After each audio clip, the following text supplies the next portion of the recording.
పండుగప్పుడు kit పంపుతుండే KCR, ఇంత చీరలు పంపుతుండే, వచ్చినాయమ్మా? బతుకమ్మ చీరలు బంద్ అయినాయి, అన్ని బంద్ పెట్టిండు.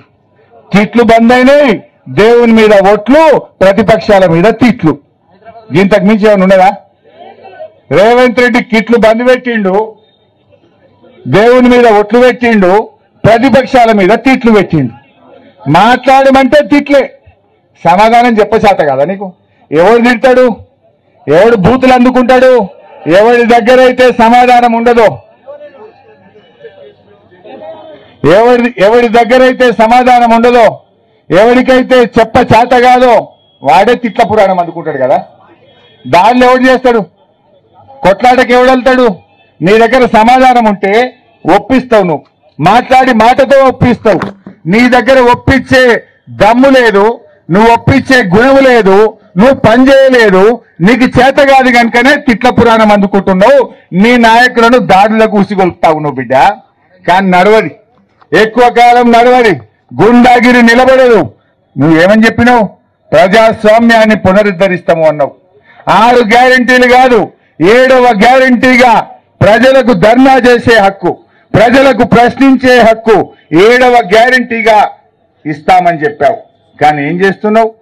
మన ఖమ్మంలో వరదలు వచ్చినాయని పోతే మా మీద దాడి చేసే ప్రయత్నం చేసినావు. మూసీ బాధితులకు సాయం చేయండి అంటే తిట్ల దండకం అందుకుంటున్నావు. నీ చేతగాంతనం, బ్లాక్మెయిల్ రాజకీయాలకు పాల్పడుతున్నావు. నీది కూలగొడతా, నాది కూలగొడతా అంటున్నావు. కొట్టు, నేను ఎవడొద్దంటుండు? అన్యాయంగా ఉన్న ప్రతి ఒక్కరిది కూలగొట్టు, కావాలంటే మేము దగ్గరుండి మీకు సాయం చేస్తాం. కానీ మా రైతులకు రుణమాఫీ చేయి, మా రైతులకు రైతు బంధు ఇయ్యి, పేద మూసి బాధితులను ఇవాళ 2013 చట్టం ప్రకారంగా వాళ్ళను ఒప్పించి మెప్పించి సాయం చేయాలి తప్ప నువ్వు గుండాగిరి చేస్తే బీఆర్ఎస్ పార్టీ ఊరుకోదు. ఎందుకంటే ఉద్యమకారులం మనం. వైఎస్ రాజశేఖర్ రెడ్డి, అదేవిధంగా చంద్రబాబు నాయుడు, కిరణ్ కుమార్ రెడ్డి రోషేలతోనే కొట్లాడి తెలంగాణ తెచ్చిన వాళ్ళం కదా. ఆ రోజు ఏ కేసులకు భయపడలే, ఎలాంటి టాటాకు చప్పుళ్లకు బెదిరిపోలే. ఢిల్లీ కదిలించి తెలంగాణ తెచ్చిన పార్టీ బీఆర్ఎస్ పార్టీ. ఆ రోజు ఎంత కష్టపడి తెలంగాణ తెచ్చినామో ఈ రోజు మా తెలంగాణ రైతుల ప్రయోజనాలు, తెలంగాణ ప్రజల ప్రయోజనాలు కాపాడడానికి కూడా బీఆర్ఎస్ పార్టీ కట్టుబడి ఉంటది, మీకు అండగా ఉంటది అని చెప్పి నేను మనవి చేస్తా ఉన్నా. అధికారంలో ఉన్నా ప్రతిపక్షంలో ఉన్నా మాది ప్రజల పక్షం, ప్రజల పక్షమే ఉంటాం. దయాకరణ్ అన్నాడు, ఆ రోజు నేను ఆరోగ్య మంత్రిగా ఉన్నా, అన్న వచ్చి నువ్వు ఇచ్చేదాకా కాదు అంటే ఇదే తొర్రూరులో 100 పడకల ఆసుపత్రి శాంక్షన్ ఇచ్చిన, పాలకుర్తిలో 50 పడకల ఆసుపత్రి ఇచ్చిన. ఎందుకైతే లేవు పనులు? ఎందుకు పనులు ముందుకు పోవట్లేదు? నేను అడుగుతా ఉన్నా, పనులు ముందుకు పోవాలనే వద్దా? ఇవాళ అన్ని ఆపేసిండ్రు. దవాఖానలలో మందులు లేవు, దవాఖానల నిర్మాణం ఆగిపోయింది, రోడ్ల నిర్మాణం ఆగిపోయింది. మరి ఇలా పాలకుర్తికి 1 ఓటు 2 ఎమ్మెల్యేలు అన్నారు. 2 ఎమ్మెల్యేలు దేవుడు అడిగానే ఉన్నది పోతున్నది. ఓ దవాఖాన పని అయితే లేదు, మన అభివృద్ధి ఆగిపోయింది, మంజూరైన రోడ్లు రద్దయిపోయినాయి, ఎస్డిఎఫ్ నిధులు వెనక్కిపోయినాయి. ఎటుపోతుంది పాలకుర్తి? మా దయాకరణ పాపం ఆయన మనసంతా మీ మీదనే కొట్టుకుంటుంది. 4 రోజులు బాధపడ్డాడు. ఇంకోలు అయితే ఓడిపోయినా అని ఇంట్లో కూర్చుంటారు, నేను ఓడిపోయినా నాకేందని ఇంట్లో కూర్చుంటారు. కానీ దయాకరణ కూర్చున్నాడే.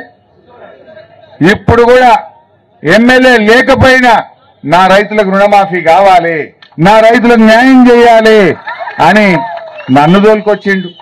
పంటలు ఎండిపోతే కేసీఆర్ను తోలుకొచ్చిండు మీ దగ్గరికి.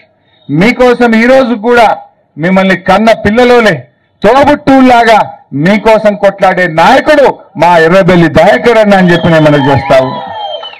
ఆ రోజు సీఎం రిలీఫ్ ఫండ్లు కానీ ఎల్ఓసీలు కానీ ఎవరైనా దవాఖానలో పడ్డాడంటే దయాకరణ ఉరికి రాకపోవు, ఆయన పిఏ రాకపోవు, ఎల్ఓసీలు ఇప్పియకపోవు. ఎంత మంచిగా జరుగుతుండే. బతుకమ్మ పండుగకు రేవంత్ రెడ్డి ఏమన్నాడు? ఏ సీరియల్ మంచిగా 500 ఎత్తా అన్నాడు. ఏవి 500? మరి ఈ 500 ఇవాళ 500 ఎత్తా అన్నాడు. మరి రేవంత్ రెడ్డికి దసరా పండుగ 3 రోజులే ఉన్నది. ప్రతి మహిళకు నువ్వు ఇస్తానన్న 2500 ఇయ్యి, పండుగకు చీరకు బదులు 500 కూడా వెంటనే చీరిస్తావా, 500 ఇస్తావా ఇయ్యాలని చెప్పి బీఆర్ఎస్ పార్టీ డిమాండ్ చేస్తా ఉంది. మొన్న వరదలు వచ్చినాయి, మహబూబాద్కి వచ్చిండు, ఫోటోలు దిగిండు, మంచిగా 2 మాటలు చెప్పిండు, దాచిండు. బై బై టాటాలు చెప్పుకుంటూ పోయిండు. ఏం చెప్పినావు నువ్వు ఆ రోజు? ఎవరి పొలాలైతే ఇసుక మేటలు వేసినాయో, ఎవరి పొలాలైతే ముంపు గురైనాయో, ఎవరి పొలాలైతే వరదలో దెబ్బతిన్నాయో మనిషికి ఎకరానికి 10,000 ఇస్తాను. ఏమాయా 10,000?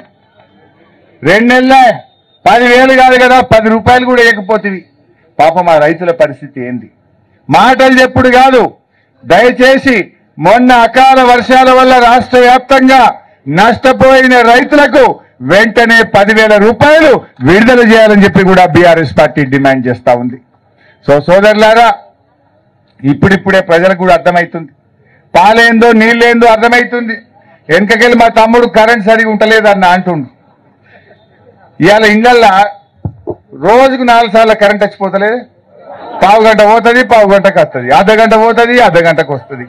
అది ఎందుకు పోతుందో అర్థం కాదు. ఏమైందా అంటే రేవంత్ రెడ్డి తొండలు వచ్చినాయి అంటాడు. తొండలు ఇప్పుడు పుట్టినాయా? నువ్వు మొదలు పుట్టినావా? తొండలు ఇవాళ పుట్టినాయి. కరెంట్ ఎందుకు పోతుందంటే అసెంబ్లీలో అంటాడు ఓ మంత్రి, తొండలు ఎక్కువైనాయి, తొండలు వైర్ల మీద పోతున్నాయట. మరి కేసీఆర్ ఉండగా తొండలు లేవా? తొండలు ఇప్పుడే పుట్టినాయి నీకు తొండలు. ఇంకోసారి అంటాడు హరీష్ రావే లైన్ మ్యాన్ ఫోన్ చేసి కరెంట్ తెప్పించిందట. అంటే గవర్నమెంట్ నువ్వు నడుపుతున్నావా నేను నడుపుతున్నా? ఏం మాట్లాడుతావు పోయి? అబద్ధమాన్ని అతికేటట్టు ఉండాలి. నీకు చెయ్య శాతగాక, నీకు కరెంట్ ఇయ్యే శాతగాక తొండలు వచ్చినాయి, హరీష్ రావు తీసేస్తుండు. ఇవేం పిచ్చి మాటలు? జనం నవ్వుకుంటలేరు. కేసీఆర్ ఉండగా మోటార్లు కాలినాయా? కేసీఆర్ ఉండగా ట్రాన్స్ఫార్మర్లు కాలినాయా? ఇవాళ మోటార్లు కాలుతున్నాయి, ట్రాన్స్ఫార్మర్లు కాలుతున్నాయి, కరెంటు రోజుకు 4-5 సార్లు ట్రిప్ అవుతున్నది. హైదరాబాద్ లో పోతుంది, నా ఇంటికాడ నిన్న పోయింది, ప్రతిరోజు పోతుంది కరెంట్. ఇవాళ ఊర్ల పొన్న అయితే చెప్పలేం. రైతులకైతే 24 గంటలు అన్నారు, 12-16 గంటలు కూడా సరిగా వస్తలేదు. అది కూడా లో వోల్టేజ్ వచ్చి ఇవాళ పంటలు దెబ్బతినేటువంటి పరిస్థితి వచ్చింది. ట్రాన్స్ఫార్మర్లు కాలుతున్నాయా?